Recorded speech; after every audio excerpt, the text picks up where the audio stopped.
जय हिंद। तो आज से हम बिहार बोर्ड क्लास 10th के जियोग्राफी का सेशन शुरू करने वाले हैं।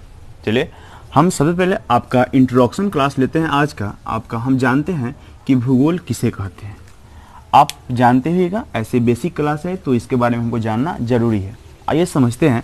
आपका जियोग्राफी अर्थात भूगोल, आपका जियोग्राफी दो शब्दों से मिलकर बना है। ध्यान रखिएगा कि जियोग्राफी आपका दो शब्दों से मिलकर बना हुआ है। एक आपका जियो, क्या तो एक आपका जियो और दूसरा आपका ग्राफिका। कौन कौन हो गया हुआ क्या कि जियोग्राफी आपका दो शब्दों से मिलकर बना हुआ है। एक आपका जियो और दूसरा आपका ग्राफिका। जियोग्राफी दो शब्दों से मिलकर बना हुआ है, एक आपका जियो और दूसरा आपका ग्राफिका। जियो का अर्थ होता है पृथ्वी, जियो का अर्थ क्या होता है पृथ्वी, और ग्राफिका का अर्थ होता है वर्णन। ध्यान रखिएगा कि जियो का अर्थ होता है आपका पृथ्वी और ग्राफिका का अर्थ होता है वर्णन। क्या बोले, ध्यान रखिएगा कि आपका जियोग्राफी दो शब्दों से मिलकर बना हुआ है, एक आपका जियो और दूसरा आपका ग्राफिका।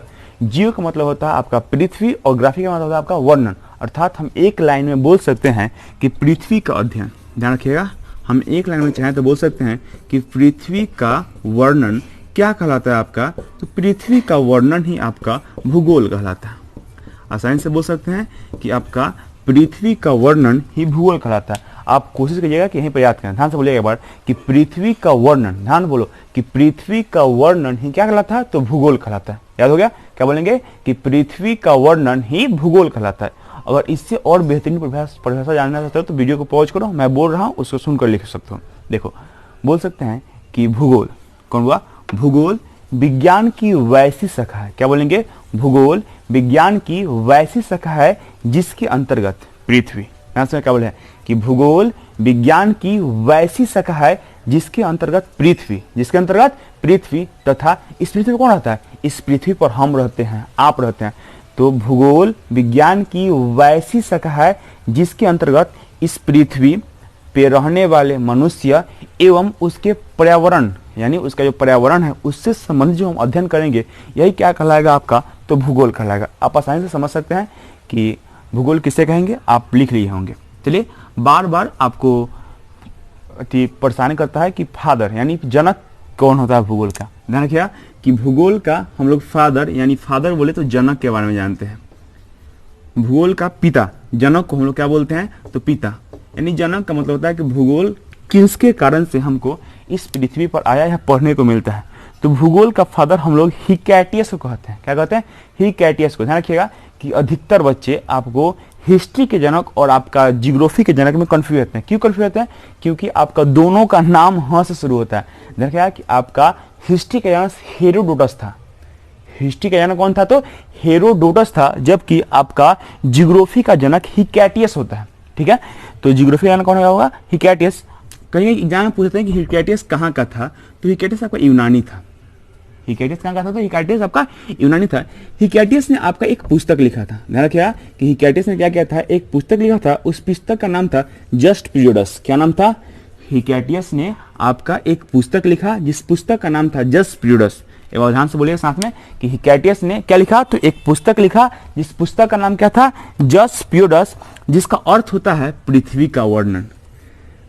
हिकैटियस ने एक पुस्तक लिखा, पुस्तक का नाम क्या था, जस्ट पीरियड्स। जस्ट पीरियड्स का अर्थ होता है पृथ्वी का वर्णन। इसी कारण से हिकैटियस को, किसको, तो हिकैटियस को हम लोग भूगोल का पिता कहते हैं। ध्यान रखिए, लेकिन आपको कहीं कहीं भूगोल का पिता इराटोस्थेनीज मिल जाएगा। तो इराटोस्थेनीज को भूगोल का पिता क्यों कहते हैं, ये समझ लेते हैं।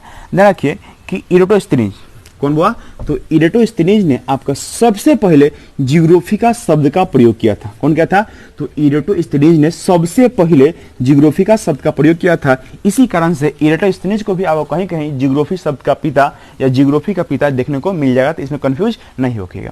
देखिए अगर हम बात करें क्लास 10th को, अगर हम बात करें क्लास 10th के, तो क्लास 10th के अनुसार हम जियोग्राफी को कुछ चाहेंगे तो कुछ भागों में बांट सकते हैं। चलिए देखते हैं क्या होता है। देखिए कि क्लास 10th के आधार पर, किसके आधार पर हुआ, तो क्लास 10th के आधार पर हम लोग अपने सुविधा के अनुसार, ऐसे आपको कोई बुक में नहीं मिला है कैसे बांटा हुआ, लेकिन हम लोग अपनी सुविधा के अनुसार क्लास 10th के जियोग्राफी को दो भागों में बांट सकते हैं या आपको तीन भागों में बांट देते हैं। ध्यान रखिए कि हम लोग क्लास 10th के जियोग्राफी को, क्लास 10th के जियोग्राफी को हम लोग बांट दे रहे हैं आपका तीन भागों में। ध्यान रखिए क्या भाग बांट दिए, 3 भागों में। ऐसे ध्यान रखिएगा कि हम बिहार बोर्ड के लिए बता रहे हैं, बिहार बोर्ड के बच्चों के लिए है, इसमें ध्यान रखिए। जियोग्राफी आपका 3 सेक्टर में हम बांट सकते हैं।